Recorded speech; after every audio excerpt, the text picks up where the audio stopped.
Vous entendez ce bruit? C'est une bombe à retardement. Et je parle bien entendu de l'économie mondiale. Mais non, c'est mon réveil, il faut juste que je change les piles. Ta gueule! On vous a dit que tout allait bien, que l'inflation était sous contrôle, que les marchés montaient grâce aux fondamentaux solides. Sauf que c'est faux! La fissure est déjà là. Elle s'étend chaque jour un peu plus sous vos pieds. Les usines ralentissent, le chômage remonte, le dollar se met à convulser et pendant que tout le monde ferme les yeux, l'horloge continue de tourner. Mais non, c'est mon réveil, je t'ai dit. Mais ne paniquez pas, restez bien jusqu'au bout de la vidéo. Je vais vous expliquer pas à pas comment cette bombe a été fabriquée. Mais surtout, comment éviter de sauter avec elle. Pendant le Covid, quand les gens étaient malades, mettaient des masques, restaient confinés et allaient se faire piquer. Oh, quelle belle période.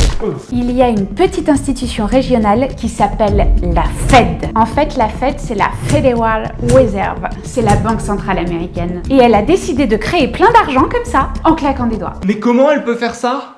Écoute mon petit, quand tu es un pays qui possède plus de 4000 têtes nucléaires prêtes à être envoyées aux 4 coins du globe, tu peux te permettre de faire ce genre de choses. Avec tout ce pognon qu'elle a créé, elle l'a redistribué au gouvernement, aux entreprises et aux ménages sous forme d'aides, de prêts et de plans de relance. Tu te rappelles? C'était quand t'étais confiné et que t'étais payé à rien branler. Ah oui, c'était la belle vie. Résultat, les gens ont acheté plein de trucs comme du papier chiotte ou des pâtes. Bon, il n'y avait pas que ça, c'est vrai. Mais filer de la thune gratos à n'importe qui, voilà ce qui se passe. Les usines ont carburé comme des folles pour suivre la demande. Mais au bout d'un moment, malheureusement, elles n'ont plus suivi puisque c'était devenu impossible. Ouais, mais j'ai plus de PQ là. Jusqu'à créer des pénuries d'offres. Les prix se sont alors envolés et l'inflation est arrivée. Mais c'est quoi l'inflation? C'est quand ton paquet de pâtes coûte 10 balles. Alors la Fed a sorti le bazooka et a monté ses taux très vite pour calmer l'inflation. Mais c'est quoi les taux? Tu poses beaucoup trop de questions, toi! Quand je parle des taux, c'est le pourcentage que la Fed promet si tu déposes ton argent chez elle. Et ça finit par faire grimper les taux des emprunts d'État et de tout le reste. C'est comme dire, viens poser ton fric chez moi, je te file un gros pourboire en prime. Et bah moi sur le livret A, je suis à 2%. Bravo, fils de pute! Du coup, tous les investisseurs étrangers vendent leurs devises moisies, achètent des dollars et les placent en Amérique! God bless America! Et ça fait grimper la valeur du billet vert comme un cake au four! Mais cette hausse des taux rend le crédit plus cher par la même occasion. Oui, car les Américains, contrairement à nous, humbles Français, payent tout à crédit. Je veux la télé, le canapé, le minibar et je veux aussi racheter une paire de nichons encore plus gros à ma femme. Vous avez de quoi payer? Mais non, je ferai crédit, je paierai plus tard. Sauf qu'avec des taux à 5% de plus sur les crédits, les consommateurs freinent leurs dépenses. Parce que tout coûte plus cher à financer. Mais qu'est-ce que ça fait quand les gens n'achètent plus? Bouge pas de là, je vais te le dire. Mais avant ça, abonne-toi à ma chaîne si tu veux pas que ta banque t'appelle demain pour te dire que ta cafetière est saisie. Quand les consommateurs arrêtent de consommer, les entreprises, elles, sont alors obligées de ralentir la production. Ce qui a pour effet de faire chuter de manière catastrophique les PMI Manufacturing. Et c'est quoi les PMI Manufacturing? C'est ce que je viens de t'expliquer juste avant. C'est ce qui te permet de savoir si les usines tournent à fond ou si elles sont au chômage technique. Mais du coup, ça fait quoi? Pour le moment, ça fait pas grand-chose. Les premiers consommateurs impactés par la hausse des taux de crédit sont les connards de pauvres. Bah ouais, fallait être riche, qu'est-ce que tu veux que je te dise? Du coup, il reste encore les consommateurs aisés, comme les boomers par exemple, qui dépensent du fric et font tourner l'économie. Ah bah ça va, c'est pas si cher avec ma petite retraite indexée sur l'inflation que je touche depuis 40 ans, je peux me le permettre. Mais quand des boomers en surcharge pondérale avec de l'arthrose dans chaque genou se mettent à tenir l'économie à bout de bras, ça tient jamais longtemps. On m'en demande trop alors je vais vivre à Pattaya quelques temps. Me faire endoffer par un ladyboy, ça coûte pas cher et ça me fera voir du pays. C'est là qu'on va parler de la confiance des consommateurs, ou du Conference Board Consumer Confidence. Conference Board Consumer Confidence. Ouah, c'est joli à dire. C'est surtout ce qui nous explique que quand les consommateurs n'achètent plus, les industries ne produisent plus et donc les entreprises foutent les employés au chômage. Mais c'est dramatique comment Steve va nourrir Melinda et ses 3 gosses. Je sais pas et je m'en fous. Par contre, les gros investisseurs, eux, s'en foutent pas. Parce que quand le chômage augmente, la Fed est obligée de baisser ses taux pour éviter qu'il y ait trop de chômeurs qui se retrouvent avec des crédits à la conso au taux exorbitant et que ça soit la guerre civile. Alors ces investisseurs vont anticiper la baisse des taux de la Fed. Et donc une récession avant le pecno moyen en injectant leur fortune dans des obligations à plus long terme sur 10 ou 30 ans pour que leur fortune soit à l'abri. Ce qui a pour effet de faire baisser les taux long terme. Oula, ça pue la merde, j'ai vu un boomer à Pattaya en train de s'encanailler avec un ladyboy. C'est le moment d'acheter des obligations sur 30 ans avant que la Fed baisse ses taux. Alors que la Fed n'a même pas encore eu le temps de baisser ses taux, ce qui a pour effet d'inverser la courbe des taux. Tu comprends? Ah bah non, je n'ai pas compris moi. Toi,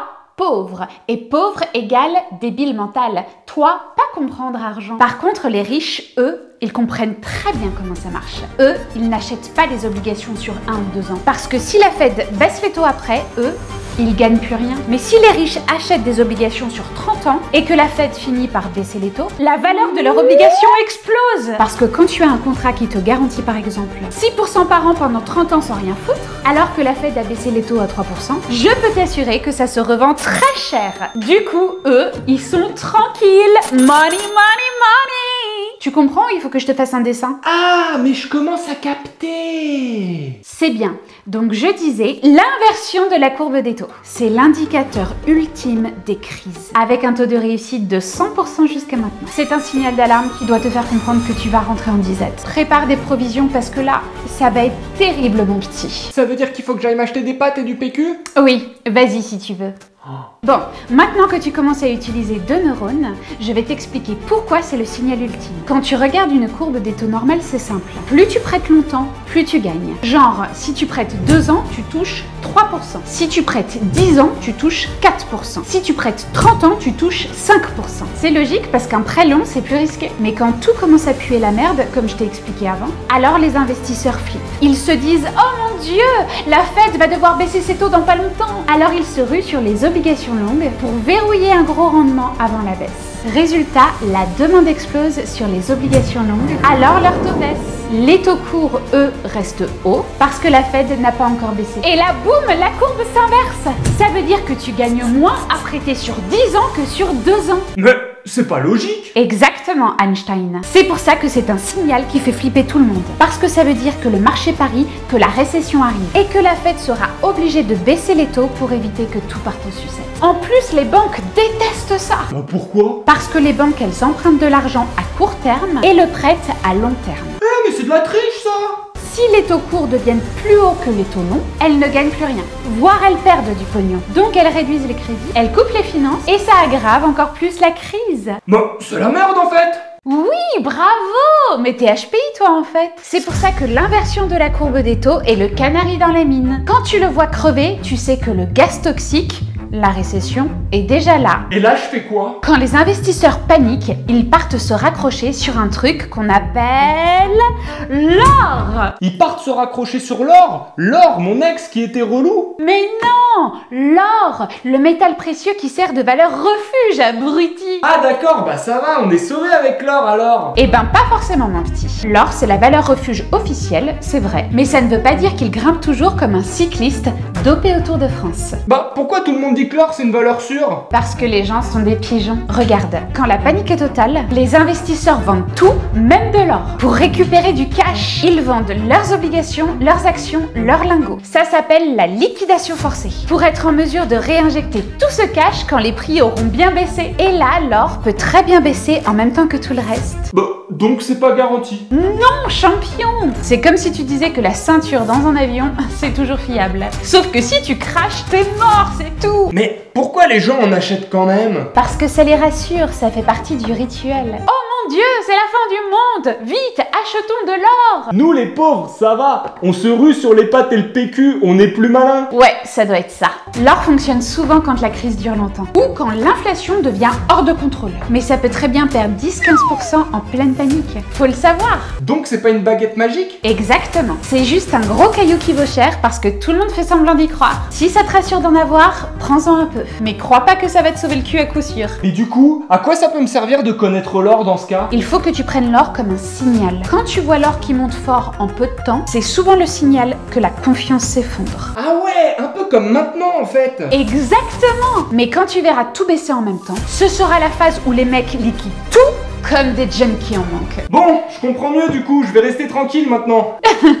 C'est pas plus mal. Au moins, tu finiras par ruiner en pensant que le bling bling te sauvera. Merci Flora. De rien. Par contre, continue de m'écouter. Parce que si tu comptes sur BFM pour t'expliquer tout ça, tu vas finir par sucer des nouilles crues dans ton salon. Oh oui, grande Flora, explique-moi tout. Maintenant que tu sais comment tout le système est fragile, comme un tabouret Ikea monté par un stagiaire bourré, faut que je t'explique ce qui va foutre le feu à la baraque. Parce qu'une crise, ça n'arrive pas tout seul. Ça attend toujours un petit pétard, un coup de latte dans les dents. Un événement qu'on appelle le choc exogène. Le quoi? Le choc exogène, le catalyseur, l'étincelle. Le truc qui transforme une situation déjà merdique en apocalypse économique. Ah, c'est ce qui met le feu aux poudres. Exactement. Et arrête de jouer avec ça devant moi. Imagine qu'un matin, un petit groupe de types barbus et enturbanés décide de fermer le détroit d'Ormuz. Eh mais ça se ferme un détroit? Oui, ça se ferme, et plus facilement que ta gueule, j'ai l'impression. Ça se ferme avec des missiles, des mines et des soldats qui laissent plus rien passer. C'est un petit peu comme quand tu te fais recaler en boîte par des videurs. Sauf que là, c'est le pétrole qui passe plus. Du coup, le baril passe de 70 à 150 $ en une semaine. Alors, les camions, les avions, les usines, tout coûte 2 fois plus cher. L'inflation redécolle comme une fusée et la Fed se retrouve coincée. Si elle baisse les taux, l'inflation explose. Et si elle les baisse pas? Ben, elle laisse crever l'économie. Dans les deux cas, les marchés paniquent et c'est la fin des haricots. Et donc ça va être ça le catalyseur? Pas forcément. Il y a d'autres options. Par exemple, Nvidia se vautre. Comment ça Nvidia? C'est intouchable. Ouais, jusqu'au jour où ils sortent des résultats en carton parce que tout le monde s'est déjà équipé en IA. Leur action se fait scalper à moins 40%. Comme c'est la boîte qui porte tout le Nasdaq à bout de bras, l'indice entier se ramasse avec. Les fonds de pension qui étaient all-in dessus paniquent, ils débranchent la prise, les ETF commencent à dégueuler des titres par palette, le marché tech se fait vaporiser. Mais c'est juste une boîte, non? Ta gueule. Quand c'est la boîte qui vaut plus cher que la moitié des pays de l'OCDE, si elle éternue, Wall Street attrape le sida. Mais il y a encore mieux comme catalyseur. Imagine que les clowns du Congrès américain refusent de relever le plafond de la dette. Mais c'est quoi le plafond? C'est la limite qu'ils se sont fixés pour ne pas s'endetter comme des porcs. Sauf qu'ils l'ont déjà explosé 60 fois. Cette fois, ils font les malins et bloquent. Résultat, défaut technique. Les marchés perdent confiance, les taux 30 ans US grimpent jusqu'à 6 à 7%, le SP500 s'effondre, le dollar vacille. Bienvenue dans le bordel total. Et puis,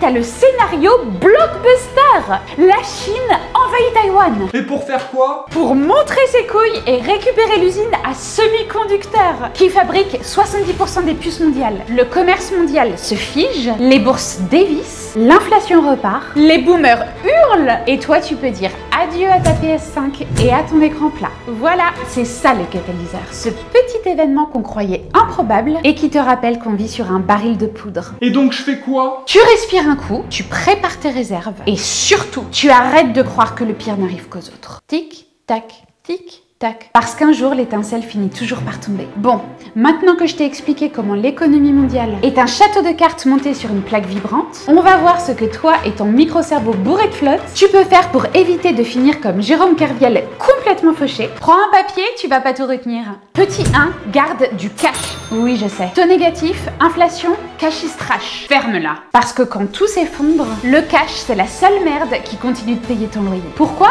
Quand la panique arrive, tout le monde vend actions, or, crypto, NFT de singe débile. Si t'as pas de cash, t'es coincé. Si t'as du cash, tu peux acheter à prix cassé quand les produits sont au plus bas, payer tes crédits quand t'as plus de revenus, et éviter de vendre tes investissements en perte pour bouffer. Hey, j'ai 50 € dans mon porte-monnaie. Non, tu dois avoir de 3 à 6 mois de dépenses fixes en cash, pas 50 €, champion. C'est la base. Petit 2, diversifie-toi comme un adulte, putain. Alors ça, j'ai compris, j'ai acheté du bitcoin pour le coup. Non, t'as pas compris. Si tu mets 100% de ton fric sur un seul actif, même si c'est un truc qui va to the moon, c'est un gros risque. Diversifie-toi sur actions solides, pas que des penny stocks, obligations pour encaisser la volatilité, un peu d'or, pas 100%, hein, on n'est pas en 1940. Peut-être de l'immobilier, si t'as un peu de fric, et oui, du cash. Wesh, bordel! Mais pourquoi je dois me diversifier? Pourquoi? Parce que quand un actif s'effondre, un autre résiste. Et inversement, ça s'appelle du hedging. Certains actifs sont décorrélés, mais je t'expliquerai peut-être ça une autre fois si t'es sage. Ok, quand j'ai fait tout ça, moi je voulais m'acheter la Switch 2 pour jouer à Mario Kart. Est-ce que ta Switch va te nourrir quand t'auras plus rien à bouffer? Bah non, mais c'est dur aussi. T'inquiète pas, chaque génération a sa période merdique. Tu t'es bien amusé toute ta vie, mais maintenant il s'agit de devenir un homme et agir comme un homme. Oui, madame. Petit 3, forme-toi pour ne pas te faire enfiler. Si tu passes plus de temps à scroller sur TikTok qu'à comprendre comment marchent les taux d'intérêt, c'est normal que tu sois une proie. Ce que tu fais, tu lis un peu, pas que mes vidéos, tu suis l'actualité macro au moins une fois par semaine, tu comprends les bases, tu apprends à reconnaître un gourou qui te vend du rêve avec des Lamborghini en location. Ah ouais, ça donne envie la Lamborghini, hein. Fais attention à ce qui semble trop beau. Et enfin, petit 4, accepte que rien ne soit garanti. Même si t'appliques tout ça, tu vas quand même souffrir. Parce qu'on vit dans un système de merde. Mais tu souffriras moins que ceux qui ont. Zéro épargne, zéro discipline, zéro plan. Et tu pourras te relever plus vite. Ok, c'est noté. En vrai, c'est pas compliqué. Du cash, des actifs diversifiés, des dettes sous contrôle, un minimum de jugeote. Si tu fais ça, t'es pas intouchable, mais t'as au moins une chance de ne pas finir comme un connard, à pleurer sur BFM parce que t'as tout perdu. Mais moi je peux pas faire tout ça, j'ai pas d'argent. Alors mon petit, commence par bosser, faire un peu d'argent, parce que le monde est cruel. Et même moi, je ne peux pas faire de miracles. Tic, tac, tic, tac. Le compte à rebours continue. Eh mais t'es encore là toi? Eh là t'as pas d'excuses, abonne-toi. Tiens, et au fait, clique sur cette autre vidéo là. Sinon moi je t'envoie Flora des Rails chez toi, ça va chier.